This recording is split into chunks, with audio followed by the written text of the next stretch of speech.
नमस्कार, मैं हूं पुण्य प्रसून वाजपेयी। दस्तक में आपका स्वागत है। दस्तक में अब बात आज खबरों के अलावे बात भी होने वाली है और उसकी सबसे बड़ी वजह कई है। पहली बार हाई अलर्ट इस बार 15 अगस्त के मद्देनजर किया जा रहा है। वजह उसकी यह मानी जा रही है कि याकूब मेनन को जो फांसी दी जाएगी उसके मद्देनजर। और इन सब के बीच पहली बार निकल कर आया है कि किसी को फांसी दी जाती है तो क्या मजहब के नाम पर विरोध करने वाले आईएम के सांसद ओवैसी साहब हैं। उन्होंने एक सभा में जिस तरीके से याकूब मेनन को फांसी दिए जाने का जिक्र किया, हमें लगता है पहले आज उसका हिस्सा आपको सुनाते हैं, क्योंकि उसके बाद वो खुद हमारे साथ जुड़ चुके होंगे।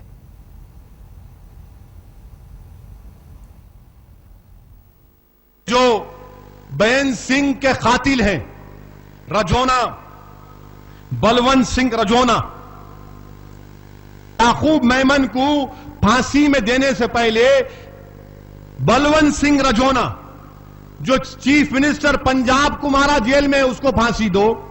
राजीव गांधी को मारने वाले संतन मुरुगन पनविसलन, इनको फांसी दो। बलवंत सिंह रजौना, संतन मुरुगन और परविसलम को फांसी इसलिए नहीं दी गई क्योंकि इनके पीछे इनकी पार्टी है। पंजाब में अकाली दल है, तमिलनाडु में दोनों पार्टियां हैं। यहां पर तो कोई पूछने वाला नहीं है। मगर यह क्या बात है, Balwant Singh Rajoana sitting chief minister को मार दिया। पंजाब की असेंबली में रेजोल्यूशन पास हुआ, तमिलनाडु की असेंबली में रेजोल्यूशन पास हुआ।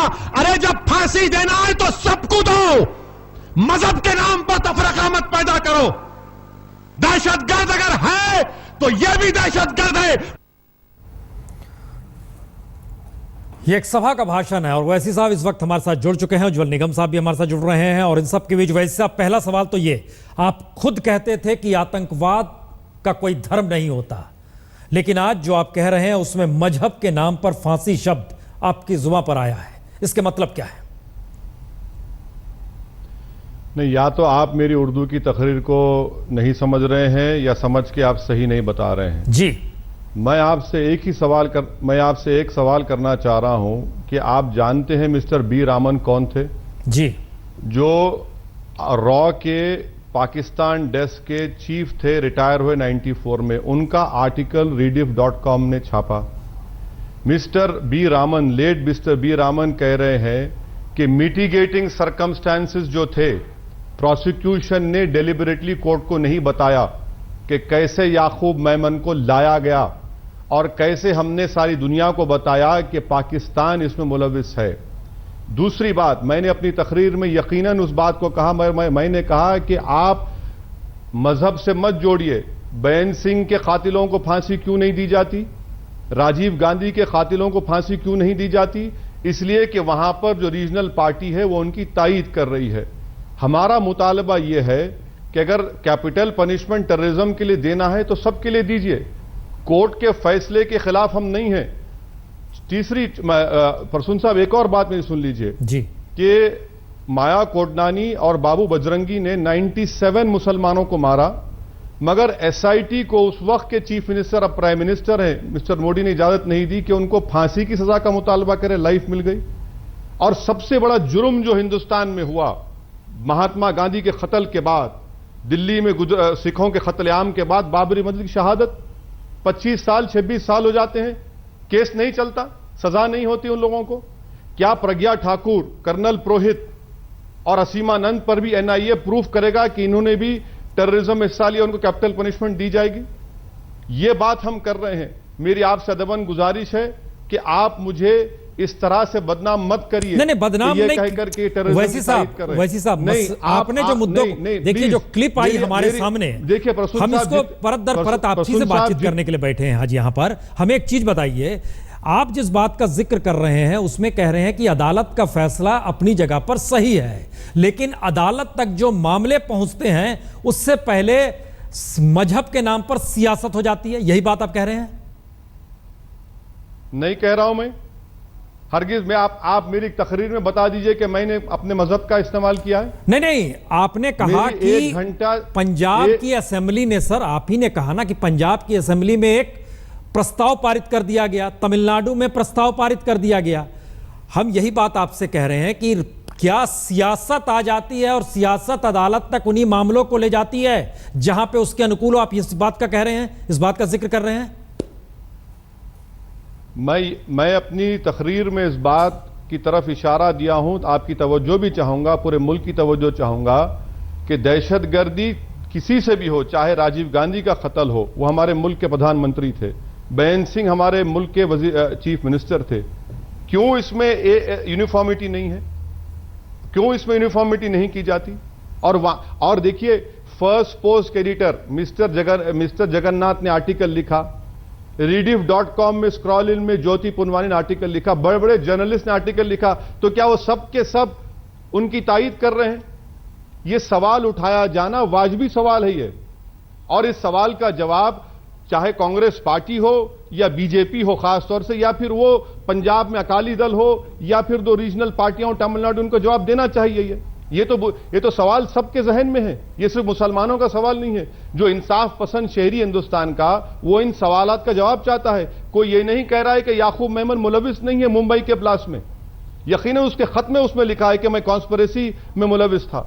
और मिस्टर बी रामन का आर्टिकल आया है, जो हमारे रॉ के पाकिस्तान डेस्क के उनके इंतकाल के बाद रीडिफ ने आप 2 घंटे पहले उनका आर्टिकल रिलीज किया है, जिसमें मिस्टर बी रामन कह रहे हैं कि मिटिगेटिंग सर्कमस्टेंसेस कोर्ट के सामने नहीं लाए गए, बल्कि मिस्टर बी रामन ने अल्फाज इस्तेमाल किए कि डिसेप्शन हुआ है, लफ्ज डिसेप्शन का इस्तेमाल हुआ है। तो क्या इतने बड़े आदमी के बारे में क्या कहेंगे आप? असदुद्दीन ओवैसी छोटा आदमी है।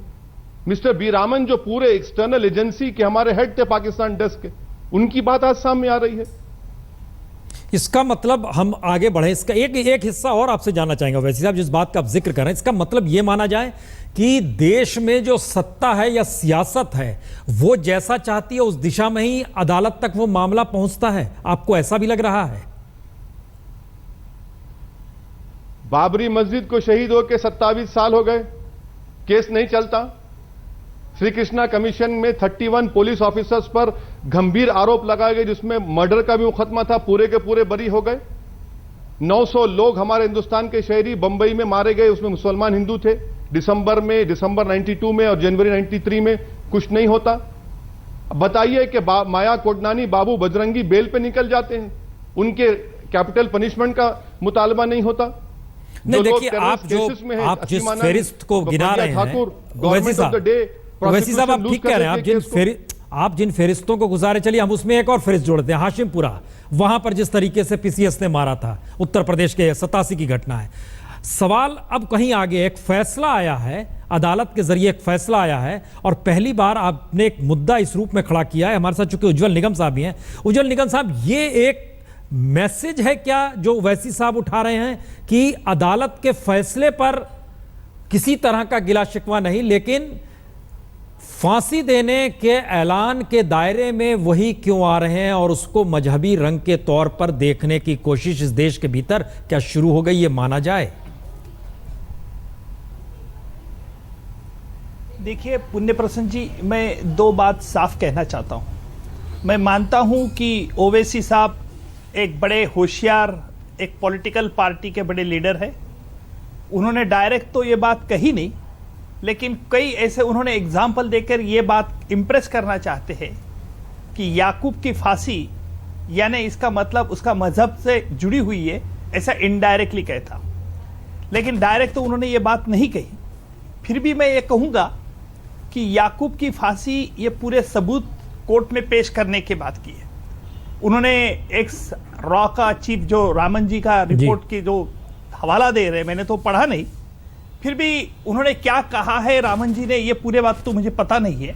फिर भी मैं इस बात को दावे से कह सकता हूं, क्योंकि 14 साल इस ट्रायल से मैं जुड़ा था, और जो प्रोसिक्यूशन ने कोर्ट में जो सबूत पेश किए थे, ये सिर्फ टाडा कोर्ट ने नहीं माने, तो सुप्रीम कोर्ट ने पूरे रीअसेस, रीइवैल्यूएट और पूरे कंप्लीटली असेसमेंट करने के बाद सुप्रीम कोर्ट भी ये नतीजे पे आई थी कि जो कॉन्स्पिरेटर है, जिनकी वजह से कॉन्स्पिरेसी हुई, उनके लिए कड़ी सजा देना जरूरी है।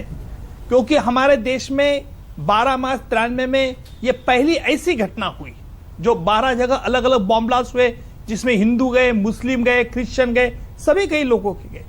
उनका एक मकसद था, उन लोगों का एक टेरर पैदा करने का, और इसीलिए सुप्रीम कोर्ट ने ये कहा कि वो किसका भाई है, क्या है, इसे नजरअंदाज करके फिर भी, लेकिन जो उन्होंने काम जो किया है घिनौना, ये कॉन्स्पिरेसी, क्योंकि हम जब डिटरेंस सेंटेंस मांगते हैं तो सिर्फ ओ to deter the very criminal नहीं, to give message to the like minded persons.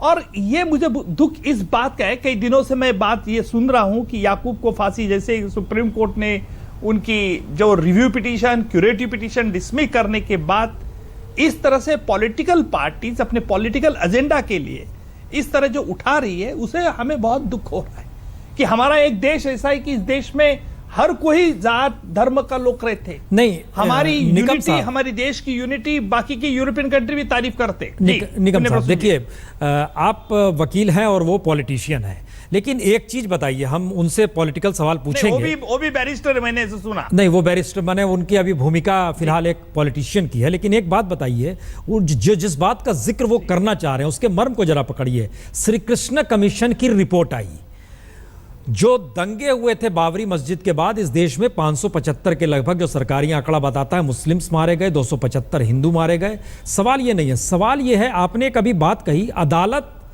फैसला जब देती है तो इस बात को जहन में रखती है कि ऐसा क्राइम दोबारा ना हो, और जिस बात का जिक्र किया जा रहा है उसमें एक मैसेज आ रहा है कि क्राइम ऐसा ना हो, वो सिर्फ एक ही दिशा में है जिसका जिक्र करना चाह रहे हैं ओवैसी साहब।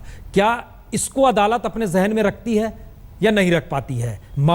उसके पुस्तक मामला पहुंचे तभी रख पाती है, उसके अलावा वो एलोबरेट नहीं कर पाती है क्या? देखिए, अदालत के सामने जो भी सबूत पेश होते हैं उस सबूत के आधार पर अदालत तो निर्णय करती है, तो बात सबको पता है जी। लेकिन वो ट्रायल्स में क्या हुआ है उसके बारे में तो मुझे पर्सनल कोई जानकारी नहीं, क्योंकि मैं उस मुकदमे देखना नहीं हूं, तो उसके बारे में मैं अधिकृत कुछ तो कोई नहीं सकता हूं।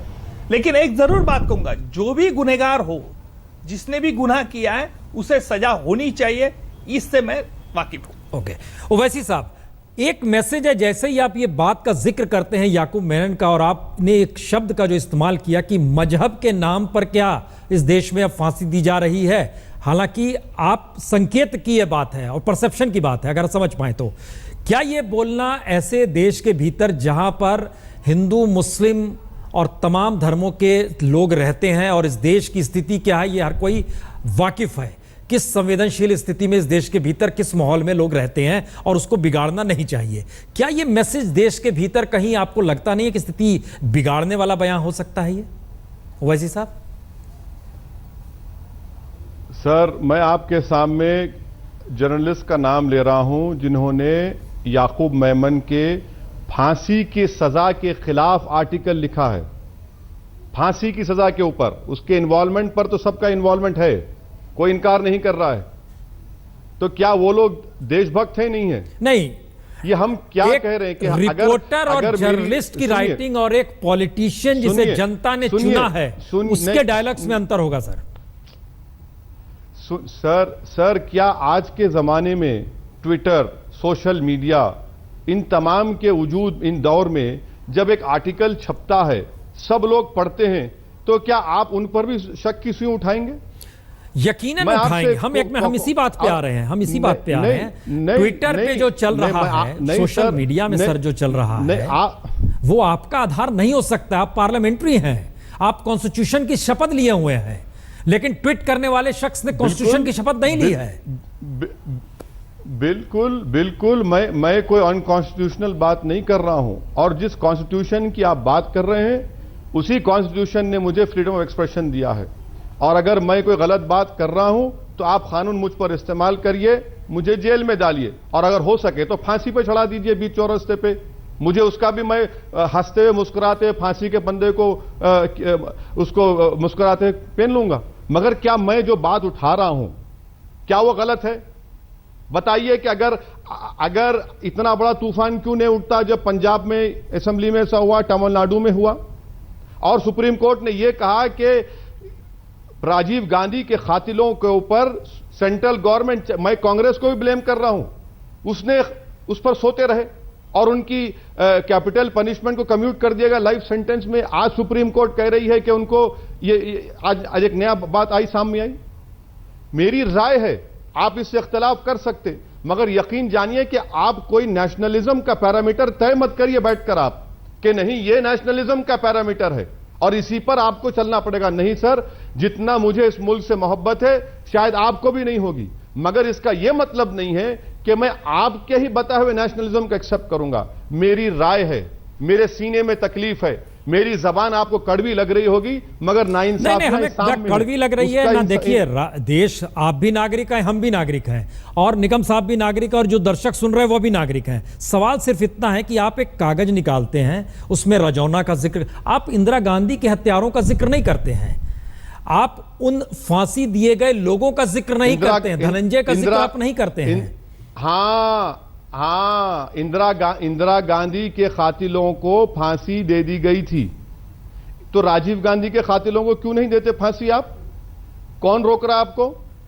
क्या जो दिल्ली के सड़कों पर सिखों को मारा गया, क्या कितने लोगों को फांसी पर चढ़ाया गया? बड़े बड़े कांग्रेस के लीडर एमपी बन के बैठे हैं, जो बाबरी मस्जिद को शहीद किए, जो गले मिल रहे थे, मुस्कुराकर मिठाई खिला रहे थे, आज मिनिस्टर बने हैं, उनको पद्मश्री पद्मभूषण से नवाजा गया। बताइए क्या मैसेज दे रहे हैं? ये नेशनलिज्म की बात कर रहे हैं क्या प्रसून साहब आप? नहीं, हम इस इंसाफ होना चाहिए। हम चाह रहे हैं आप सेलेक्टिव ना हो, क्योंकि आप जनता के नुमाइंदे हैं, आपके इलाके में हिंदू भी रहते होंगे। नहीं, क्या अजमल कसब को जब फांसी दी गई, असदुद्दीन ओवैसी ने उसका वेलकम किया? क्या असदुद्दीन ओवैसी उस पर सवाल उठाया? अजमल कसब को जब फांसी दी गई थी, हमने वेलकम किया, उसका पब्लिकली वेलकम किया। हमारे साथ बीजेपी के नेता भी श्रीकांत जी भी जुड़े हैं, लेकिन उनसे पहले हम जरा चाहते हैं कि चूंकि वो तुरंत जुड़े हैं, श्रीकांत जी, हम आपको एक हिस्सा सुनाने वाले हैं जिसको लेके हम लोगों ने चर्चा शुरू की है। हम उस हिस्से को जरा फिर से सुनाते हैं, जिस भाषण का जिक्र है, जो कि एक तरीके से तकरीर की जा रही है, लोग बैठे हुए हैं और वहां पर जिस बात का जिक्र किया जा रहा है, और ओवैसी साहब ने जो इस बात का जिक्र किया है, हम पहले आपको वो सुनाते हैं, जरा सा छोटा सा हिस्सा है। बेन सिंह के कातिल हैं रजौना, बलवंत सिंह रजौना। याकूब मेमन को फांसी में देने से पहले बलवंत सिंह रजौना, जो चीफ मिनिस्टर पंजाब को मारा जेल में, उसको फांसी दो। राजीव गांधी को मारने वाले संतन मुरुगन पनविसलन, इनको फांसी दो। बलवंत सिंह रजौना, संतन मुरुगन और परविसलम को फांसी इसलिए नहीं दी गई क्योंकि इनके पीछे इनकी पार्टी है। पंजाब में अकाली दल है, तमिलनाडु में दोनों पार्टियां हैं, यहां पर तो कोई पूछने वाला नहीं है। मगर यह क्या बात है? Balwant Singh Rajoana sitting chief minister को मार दिया। पंजाब की असेंबली में रेजोल्यूशन पास हुआ, तमिलनाडु की असेंबली में रेजोल्यूशन पास हुआ। अरे जब फांसी देना है तो सबको दो, मजहब के नाम पर तफरका मत पैदा करो। दहशतगर्द अगर है तो यह भी दहशतगर्द है। श्रीकांत जी, अगर आतंकवादी है, अगर दहशतगर्द है, तो हर कोई है, और उसको मजहब के नाम पर ना तौला जाए, ना देखा जाए। श्रीकांत जी, क्या प्रतिक्रिया इस पर आपकी? देखिए प्रसून जी, इस देश के अंदर लोकतंत्र है और इस देश के अंदर ये खूबसूरती है कि जब अदालत में अपराधी को पेश किया जाता है, चाहे वो अपराधी हो चाहे वो आतंकवादी हो, उसको उसकी जाति और उसके मजहब से नहीं पुकारा जाता, ना ही उसको उसकी जाति और मजहब से उसकी पहचान होती है। उसकी पहचान एक अपराधी, एक आतंकवादी के तौर पर होती है। और आज वोट बैंक की राजनीति के चलते आज लोगों का बातचीत करने का तरीका इतने निचले स्तर तक गिर जाएगा कि आज आतंकवादियों की पैरवी करने से भी लोग अपने आप का परहेज नहीं करेंगे। आज दुनिया में आतंकवाद को लेकर एकजुटता हो रही है। आतंकवाद है, वो किसी मजहब से उसको नहीं जोड़ना चाहिए, और आतंकवादियों का कोई मजहब नहीं होता है। इसका सीधा उदाहरण है कि आज जिस तरीके से अन्य मुल्कों में, चाहे सीरिया हो, चाहे इराक हो, चाहे पाकिस्तान हो, चाहे अफगानिस्तान हो, वहाँ जिस तरह से धमाके हो रहे हैं, जिस तरह से नमाज करते हुए नमाजियों को मौत के घाट उतार दिया जाता है, रमज़ान के महीनों में लोगों के गर्दन को काट दिया जाता है, ये हैवानियत है। और इस हैवानियत की जो पैरवी कर रहे हैं, मुझे लगता है कि वो शायद अपने परिवार के लोगों को भी इस पर कन्विंस नहीं कर पाएंगे। इस देश का मुसलमान, इस देश की जनता बहुत सभ्यता से रहती है, सभ्य सोसाइटी में रहती है। वहाँ इस तरह के सुगूफों से, इस तरह के बयानों से उन पर कोई फर्क नहीं पड़ने वाला। ये लोग अलग थलग पड़ चुके हैं और इस तरह की अगर बयानबाजी करते रहे तो ये और अलग थलग पड़ जाएंगे। इस देश का मुसलमान एकजुट है आतंकवाद को लेकर, इस देश का मुसलमान एकजुट है जो अब तक उसकी तुष्टीकरण के नाम पर, जो उसकी वोटों की खातिर उसकी अवहेलना करते रहे, उसका दुरुपयोग करते रहे, वो ऐसी सियासतों से, ऐसी शख्सियतों से बहुत सतर्क है। उसको गुमराह करने की कोशिश मत करिए। वो सभ्य समाज है, उसको अपमानित करने की कोशिश मत करिए। वो एकजुट है आतंकवाद के खिलाफ और ऐसी ताकतों के खिलाफ जो अब तक उसको सिर्फ गुमराह करते रहे वोट बैंक के लिए।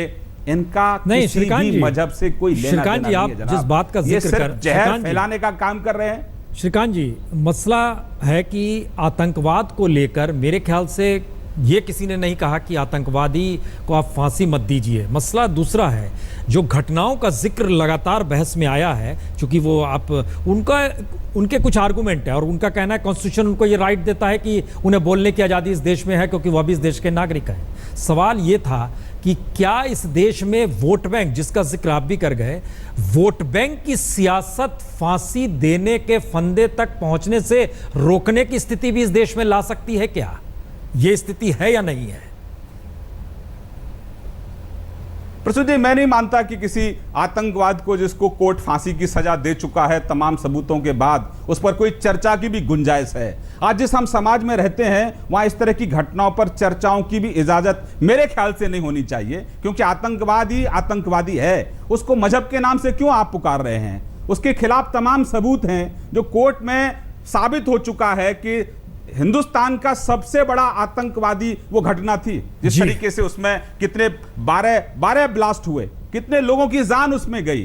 अरे भाई, जब धमाके होते हैं तब वो ये थोड़ी देखता है कि कौन हिंदू है कौन आतंकवादी है। जब इस तरह की दहशतगर्दी वो फैलाते हैं तो इसको किसी धर्म के साथ जोड़कर देखना, हो सकता है आपको समझ में नहीं आ रहा हो। जो ओवैसी के बयानों से मैसेज ये बार-बार आ रहा है, वो स्पष्ट है कि वो कहीं ना कहीं वो कोर्ट के आदेश की अवहेलना कर रहे हैं। बिल्कुल, सुप्रीम कोर्ट का एक निर्णय है। जो मैसेज निकल कर आ रहा है ओवैसी साहब, वो यही है कि आपको कहना चाहिए कि जो इससे पहले छूटे हैं अब उन पर दोबारा कार्रवाई हो, उनको भी फांसी दी जाए, बनिस्बत ये कि इसे दिया जा रहा है उसको नहीं दिया गया। इसका मतलब मजहब तो नहीं है। यह सवाल लगता नहीं आपको कटघरे में है?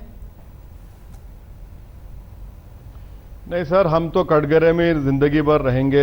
मैं जब तक दुनिया में जिंदा रहे कटघरे में रहूंगा। जब तक जिंदा रहूंगा उस वक्त तक मेरी वफादारियों पर आप शक करते जाएंगे, मगर मुझे उसकी फिक्र नहीं है। मेरा सवाल ही कोई कोर्ट के फैसले के ऊपर सवाल नहीं उठा रहा है। मिस्टर बी रामन ने अपने आर्टिकल में लिखा है कि प्रोसिक्यूशन ने डिसेप्शन किया, डेलिबरेटली मिटिगेटिंग सर्कमस्टेंसेस कोर्ट को नहीं बताया। ये तो प्रोसिक्यूशन का काम था, उन्होंने नहीं बताया। उन्होंने यहां तक कहा है कि याकूब मेमन को बताकर लाया गया। यहां तक अपने आर्टिकल में लिखा मिस्टर रामन ने कि if we give a word, अगर हम जबान देते हैं तो उसको स्टैंड बाय करना चाहिए। मैं झूठ नहीं कह रहा हूं, जाइए rediff.com पर आर्टिकल है, पढ़ लीजिए। असदुद्दीन ओवैसी पर आप शक करना आपका इख्तियार है, आपका राइट है। मगर मेरा बोलना यह है कि अगर पंजाब में बीजेपी पावर में है तो दे दीजिए ना फांसी की सजा। कौन रोक रहा है आपको? कौन रोक रहा है आपको? दिल्ली के सड़कों पर जो सिखों को मारा गया, कितनों को फांसी दी गई? क्या बाबू बजरंगी और माया कोडनानी के लिए गुजरात की गवर्नमेंट अपील करेगी कि इनको भी कैपिटल पनिशमेंट मिले?